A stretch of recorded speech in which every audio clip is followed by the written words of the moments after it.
Hello, I'm Malcolm. And I'm Janice. What do you get when you mix a musician with an actor? You get Pat Wilson and Adrian Barnes, who are our special guests next On Our Time. Now, we're actors and singers. Chanteuse, yes. Are you a chanteuse? Chanteur. Oh, oh, okay. Well, I was when I hope was it's in not Paris. catching. Oh, yes, you were too. Yes. But we have with us two very special guests, Pat Wilson and Adrian Barnes, who are all of those things and a whole lot more. Welcome. I'm so pleased that we could get you on the program. Thrilled to bits to be here, Malcolm. Thank you. Because you've had such an assorted career. But can we talk about the very beginning of your life? Let's start with you, Pat. 3.5 years ago. Yes. Leap years. I was born in a shoebox. Literally. And left in said shoebox on the front doorstep of the Presbyterian Babies Home, Canterbury Road, Canterbury Road, Camberwell in Melbourne. In Melbourne. Gosh. Yeah. And this is a while ago. Mm-hmm. My birth mother didn't hang around. She just left me in the box. The nice Presbyterians took me in. And a few days later, they told me, some years later, my birth mother turned up a couple of days later to see were they going to look after this little pup. Or if you were still there. Yeah, indeed. And from her, they found out three things. One, she was of Dutch ethnicity. Two, she was very, very musical. Three, she was a very bad girl. Oh, Yes. in those Had a days. tappy to show for it. Right, in those days, yes. And the lovely thing was that the Presbyterian Babies Home, run on Karatani lines, the whole New Zealand thinking about bringing up small children, newborns, was nurture is important in a child. Let's adopt this infant to someone who's musical. So they hung on to me for 9 months until adopting parents turned up, to one of whom was a trained singer, and one of whom loved music. So when I was 9 months old, I went home to live with a beautifully trained bass baritone dad and a highly appreciative of music, but shocking singer, mum. And that's why you have a bass baritone voice, is that why? Well, I'm trying not to do that today. Exactly. But, you know, how fortuitous, because when we were talking about this before, I was also adopted. But I don't know that background. And you said, but mum and dad are mum and dad. Exactly. And I feel the same. The people that parent you, that did the dirty work, they're the ones that you remember as your parents. Yeah. And it worked so beautifully for my mum and dad. Yeah. And I'm sure it did for your Yeah, mum it did, and dad. absolutely. Were there other children as well? Did they have other children or not? No, they tried to have kids for years and mum kept miscarrying. So they were 39 by the time they got me. Right. So I was a handful enough, thank you. Very similar story. Very similar story. Wow. We didn't discuss that before, but my background's similar. But Pat, do you remember the first time you performed? Woohoo. It would have been in the Port Pirie South Baptist Church, darling. How old would you have been? Oh, I'd have only been a little tacker. Yep. Because my dad used to sing in the Port Pirie South Baptist Church. So hang on, so you're in Melbourne 1 minute, now Yep. you're in Port Pirie. Oh, How did yes. that happen? Dad got a job, personnel management, at Broken Hill Associated Smelters, which is now subsequently been called 8 different other things, but it's the thing in Port Pirie that makes lead. Right. And so we went there from Sydney, which is where my adopting parents were actually living. They came, got me in Melbourne, took me back to Sydney, then Port Pirie, dazzling tour. And, then, where were we? In Port Pirie. In Port Pirie. In the church. Performing. Yeah. I probably was about 5 or 6. I'd sing duets with my dad. But that was a good thing because in those days, churches actually encouraged kids to get up and perform. Or not. Yeah. Yes. We used to. I was brought up in England, but they had church pantomimes, and I always had to get the lead because I had the loudest voice. I played the second little angel in the nativity play when I was 4. Did you? And when you were 4, I was 4 years old. so your story is completely different to Oh, it is Pat's. completely different. So let's have a piece of it. Well, You were born? born in the UK, but my dad was in the Royal Navy and transferred to the Royal Australian Navy when I was 6 months old, came here to live. My mother refused to come here and stayed in England. He fought in Korea for 7 years. I had a brother who was 7 years younger than me. Get it right, Adrian. And a really extraordinary upbringing with a father who always wanted to live in Australia and a mother who wanted to live in England. And my mum insisted he came back to England. He came back to England, very musical family. My mother was a trained concert pianist who just couldn't play. She couldn't walk out in front of an audience. She went to pieces really? the minute she went out. But What a shame. but when we always knew my mum was in a good mood if we came home and the music was fine on the piano, but if she was playing Debussy like it was something out of Mahler, we went straight to our rooms and didn't say a word. And then I went to Bristol Theatre School and trained as a classical actor. And we've got a photo of that. Have you? Oh, I have. was a voice soprano. I should have put that in, shouldn't I? Oh, okay. Well, I we're did all that to start yeah, with. or That was- voice soprano. Yeah, let's have a look at you, Rushing Adrian, around. Look as at me. a young man, Yep. starting your performing life. Look at him there. Yep. Look, that's me when I was doing my voice soprano stuff. That would be about 10, I would think. Then as you grew up and developed, you Yep. moved on. Look at you there. That's my first shot out of drama school when in London at the English National Opera as a classical dancer. Having done 2 years as a classical actor, I went to dance school at the same time and came out a really good dancer. Wow. That's Gary Jones and myself in Pirates of Penzance, the Broadway version, and that was the shocking photograph that went around the company because we always figured that we were doing 8 shows a week and it was killing us. It was kind of fun, wasn't I it? love that. Yeah. But then in Australia, you were part of this Yeah, famous cast. that very Just first. drop a few names who were in that show. John English, Simon Gallagher, Marina Pryor, lovely Linda Nagel's there, Jodie Gillies, who went on to become quite famous and went to England. Todd McKinney's one of those 6 cops in the background. Oh, right. Hugh Halliday there on the front, who's now the opera director in Melbourne. Lovely Garth Brown, who went to England and popped his clogs Well, before many he should things have. came out of this. There's another shot of you guys, That's more of the a naughty. backstagey looking shot. Yeah, that's all the boys' ensemble for Pirates of Penzance. We were a naughty lot. And we travelled all over Australia for 3 years with that. That's David Hobson there in the corner next to is me. it? Yes. And he was Simon Gallagher's understudy for Right. Frederick. Look at him now. Yeah. And such a great bunch of people. And John Toby Hackett down the bottom, who was a really good dancer, a very well-known classical dancer. Yes. Ian Lake in the middle at the back, who's a very good classical singer. And here's another shot. It's just a black and whitey Ah, yes, Mr. Ferrier. with Mr. Noel in the Yeah, front. that's taking the Pirates of Penzance boat through Melbourne when it was before it went on stage. And that's David Atkins at the top in the middle, who was the police sergeant at the time. So that was an amazing tour because I remember seeing the show twice, in Yep. fact, because it broke the Gilbert and Sullivan, well, that was there, but it became a rock and roll version. Yeah, well, Linda Ronstadt and Kevin Kline did it for New York Shakespeare in the Park. That was where it first started. And they brought, Victoria State Opera bought it and brought it to Australia. And it was just such a massive hit. I remember that first night in Melbourne. And I'd done lots of West End shows before I came here. I've never had an opening night like it, where the audience just jumped to its feet and applauded for 20 minutes. They Yes. wouldn't let us leave the stage, screaming Well, and shouting. I don't know whether they did that in America, but doing that at the end of the show, doing like a mega mix of all of the songs, and you couldn't help but stand up and want to clap. Well, we wanted to go to the dressing room and lie down, and you wouldn't let us. I remember seeing it too. I did Yeah. actually see It was a production. great It was production. Fantastic. It was wonderful. It just changed the way that people looked at Gilbert and Sullivan. Yeah, and we were a family. family. That show was a family, and we still all are in touch. I'm still in touch with Marina, and when we catch up every now and again, and Tom McKinney's an old mate, and you know, we just keep in. It's But like isn't family. this the lovely thing about people in the business, in show business, that family thing that's generally created with most shows? Yeah.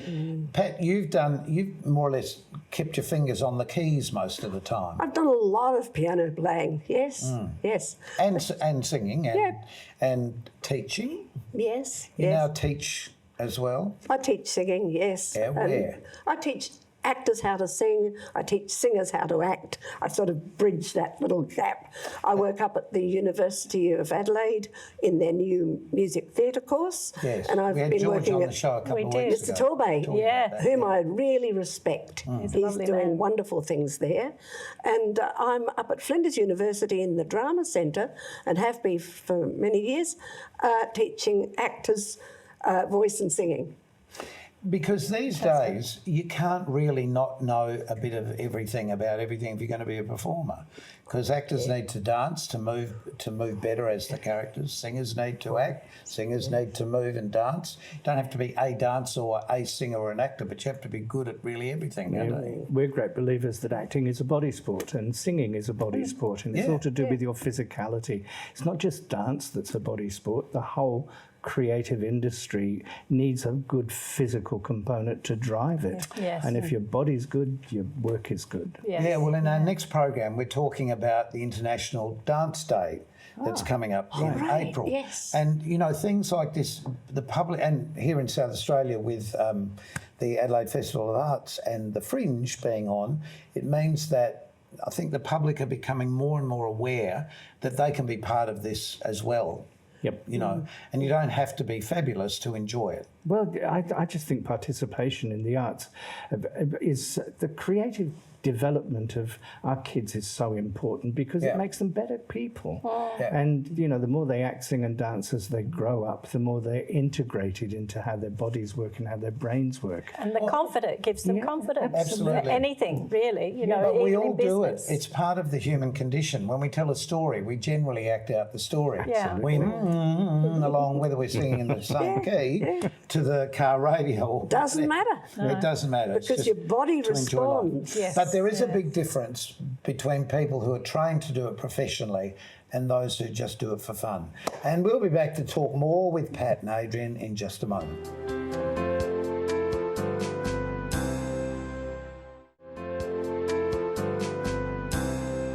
We're back with our special guests, Pat Wilson and Adrian Barnes.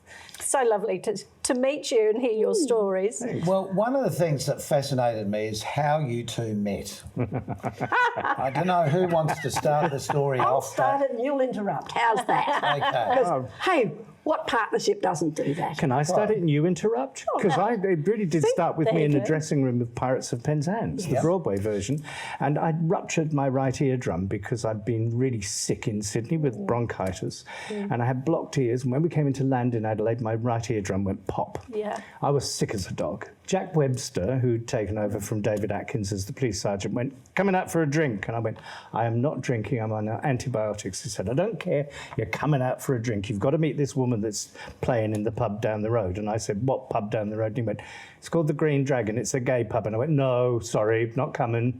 And he went, "Yes, you are." Dragged me out, and I walked through the door of the Green Dragon to... Oh, stop there. Now, you were... There I was working in the Green Dragon 3 nights a week from about, 9:30 to 2:30. Oh, fabulous salubrious hours. The pub had a great big loud thumping disco, but they also had a nice quiet room with a dirty big white grand piano, a picture of Noel Cowden, armchair sort of things. And I'd play piano, sing, get other people to come along. Join in. Say, "Have you got any favourite songs?" I'll play them, that sort of silly stuff. Chill place. And this turned up. This turned up. Jackie Webster, of course, had been in before with his his marvellous northern accent. And how lovely. I know someone who'd like to meet you, he said. And then... I walked in and there's Pat playing the piano under this life-size picture of Noel Coward with an afro this big.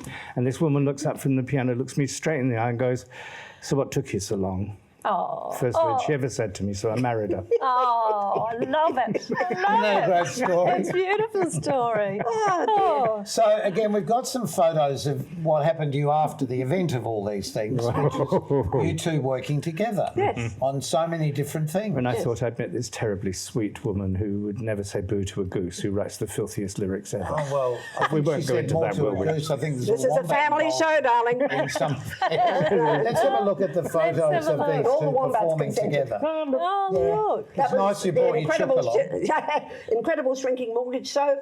The costuming was by wonderful Christopher. Oh, I'd have remembered if you hadn't have done that, but that's a Jeff Busby photo. He's Jeffy done Busby photo. brilliant. Who's actually wearing this feather boa? Both of Or us. are you both wrapped around It the was two? very, very long, and it was both of us. Yeah. That's the show that we did here. We did it in Melbourne. We did it Edinburgh. in Edinburgh Festival. Wow, okay. Gosh, look at you both. Look at that. That was a laser cut sequined. It looked like a Waistcoat. mirror ball every time you hit the Well, it's a nice dress. He you breathed almost and had on everything too. glittered. well, mostly wearing, I think. You can say it's Yeah. mostly wearing that. Mostly wearing. Ah, yes. And See, White Crown Piano again. Yes. it's lovely. And there's a few more. That was the Athenaeum in Melbourne, wasn't it? That was the F. Oh, look, That's right. The Sheridan. Do you remember the Sheraton? For anyone in Adelaide that remembers that sweet little bijou theatre, the Sheraton in North Adelaide, which Derek jollied up with Never. much And money. doesn't it look fabulous? Did you know about We it? did. No? I knew where it was, I Incredible just never Shrinking went. Oh, no. We were always working at night in those days. at the Yes, Alpine. yes, yes. Of course, So you were that's doing lovely. old Some more gigs. shots we of were. you two lovelies as well. Now, what's the wombat on the piano doing? The wombat's my totem. Ah, Right. A little story. I was about to do a telethon thing at Channel 9, you know, one of those Yes. fundraisers for Been there, done hospitals. that, yes. Haven't we, my darling? Yes. Of course we have. Certainly have. And I was getting my vegetables at Central Market, as all good people do on the Saturday morning. And I was thinking, what am I going to do on this television show? I'm just a woman on my own. You hadn't been invented No, I yet. hadn't. And I was singing some of my silly songs, but it's just so boring sitting at a piano. It's visually dreary. Yeah. I'll make sure the songs are funny, but you what need can I have for people to look at other than my silly face? And I walked past one of those Australiana shops. booths, Yes, yes. and there was this wombat, so I bought it. Took its little ribbon off, put a gold chain round its neck, because we all like a bit of gold chain on a hairy chest, and stuck it on the piano that night, and it went over like a treat. Cameraman came straight in on the little wombat's face, then panned back, looked at it, then looked at me, looked at the keyboard, and I thought, you have done well, Wombat, you will stay with me. And so he has ever since. Yes. But, you know, Beautiful. it's the fact that you're, without making this sound the wrong way, you're an unusual performer. And having, you know, a touch of something like that, it's another thing. Oh, you know, the lady that plays piano with the wombat. Yeah. You know, Yeah. great But way also- to remember. Also, the music that Pat writes has a great deal of social conscience in it, always. And as funny as some of it can be, there's also some really incisive stuff that comes out of it. So one or two of the songs in every cabaret that we've done has made a comment about something that's been happening in the world at that time. Okay. And it's been very interesting to get an audience reaction out of that. Well, we haven't talked about the fact that you write so much as well.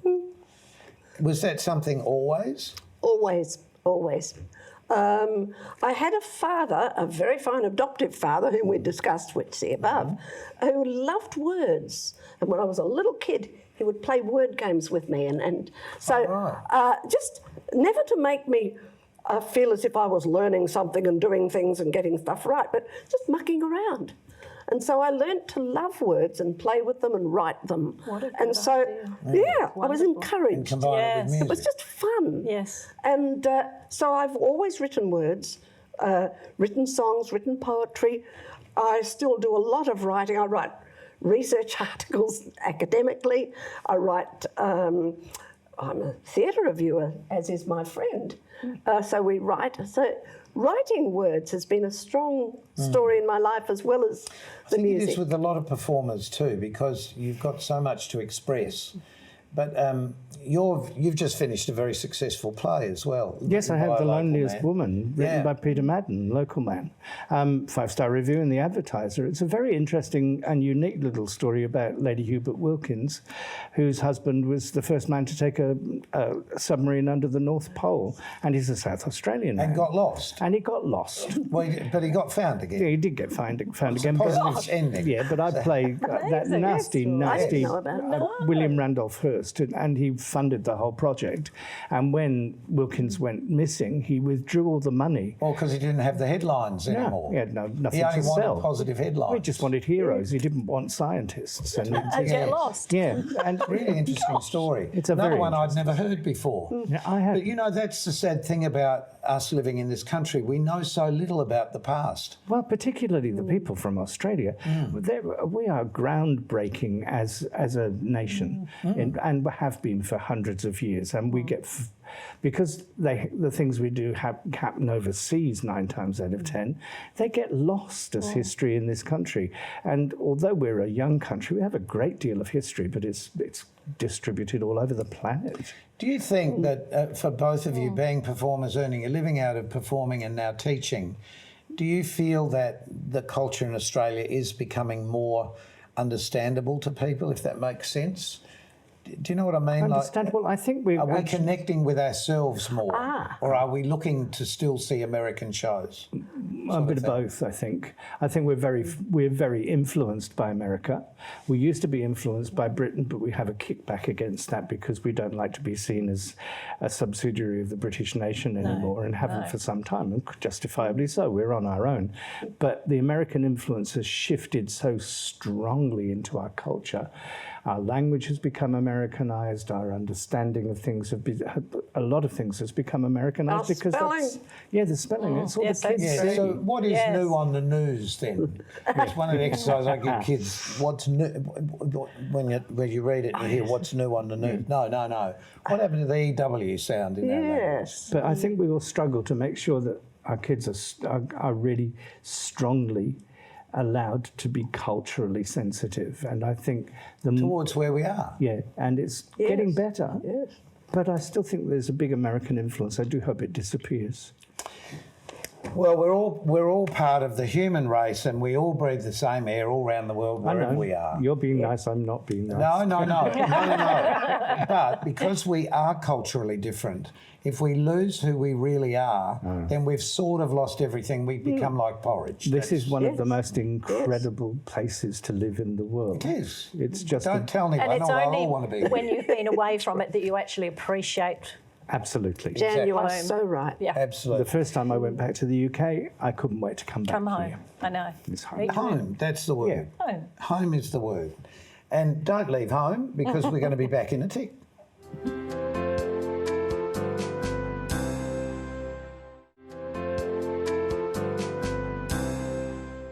It's welcome back to our very special guests. Yes, Adrian and Pat. It's been lovely talking to you. It Your stories are has. just fantastic. There's one photo that I've saved till the end. Oh, which one? This one. Have a look at Oh, this. yes. Oh, look at you.